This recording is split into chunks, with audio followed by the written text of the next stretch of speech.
Okay. Last weekend, my friend invited me over to play some video games. Little did I know I would spend the next 12 hours in an intense simulation of my dream, racing cars. Now, I've always loved cars, and ever since I got my license, I've wanted to race them. Driving is my passion. So, to convey my story to you, I would like to describe the events, tell you how I felt about it, and then end with a short idea of what it all means to me. I met with my friend and we drove out to his house in Richmond. Now, outside his neighbor's house was this 1980s Beamer, the exact model I was trying to buy, so I had to go check it out. Unfortunately, it was a sad big shame. So my friend led me in and he started by showing me the ropes. We picked out these overpowered cars and raced them on difficult tracks, but it was too much. I ended up spending most of my time crashing. To mix it up, I bought this 1970s Beamer in the game and modified it to the max. But when I went to race it, it was still too much, couldn't control that either. To further mix it up, we said, hey, let's try some rally. So we, still not getting it, picked out these WRC professional rally cars. And yeah, they're fast, but they're hard to control. It ended up looking more like a destruction derby than an actual race. But that's when a spark of brilliance happened.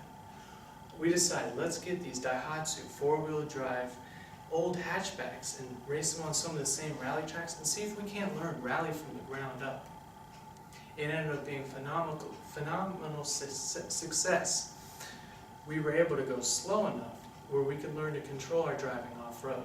We took a quick break for dinner, nearly 6 hours in, and came back at it strong. Now, my success of the rally had motivated me to do well on the tarmac. So I spent the next couple hours practicing before ending with a return to my beloved Beamer that I had modified earlier. I took it to this famous F1 race course through the city of Monaco and ended up setting a perfect lap time. It was a great way to end. So it was getting late, I said goodbye to my friend, hopped in the car to look at my phone to see it was dying right then. It was past midnight, dark and raining, and I had to get home. So I ended up driving out and getting lost for over half an hour. I ended up driving on some of the same roads multiple times in different directions until finally I found Pinole Valley Road, which leads to Release Valley Road, which is this long winding path that takes you to Pleasant Hill. On the way home I realized something, that part of my dream requires me to stay alive and to keep my license. And so to that end of staying alive and keeping my dream alive, I realized that the game offered me a safe and a cheap alternative to real racing.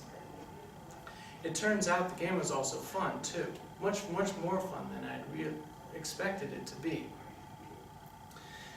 It also turns out that 12 hours is a long time. My head was exhausted, my back hurt, my feet hurt, but I'd made progress. In that time, I'd gone from driving terribly to driving quite admirably.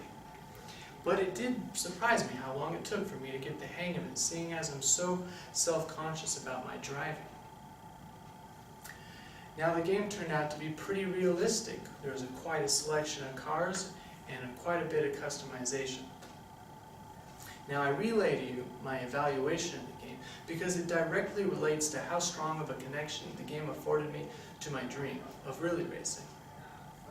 The moral of the story is I love racing, and further than that, I love rally, but it's too expensive right now, so the plan is to autocross an old 80s BMW, and in the meantime, play some more racing simulation games. So, from seeing my favorite car parked outside my friend's neighbor's house, to having mixed success while actually racing in the game, to my hectic but rewarding drive home. The whole experience turned out to be a great deal more memorable and more meaningful than I'd expected it to be. In a world full of outside pressures and societal norms, I am proud and I am grateful that I have found my passion. And I'd like to thank all of you for letting me share it with you today. Thanks. We're 25.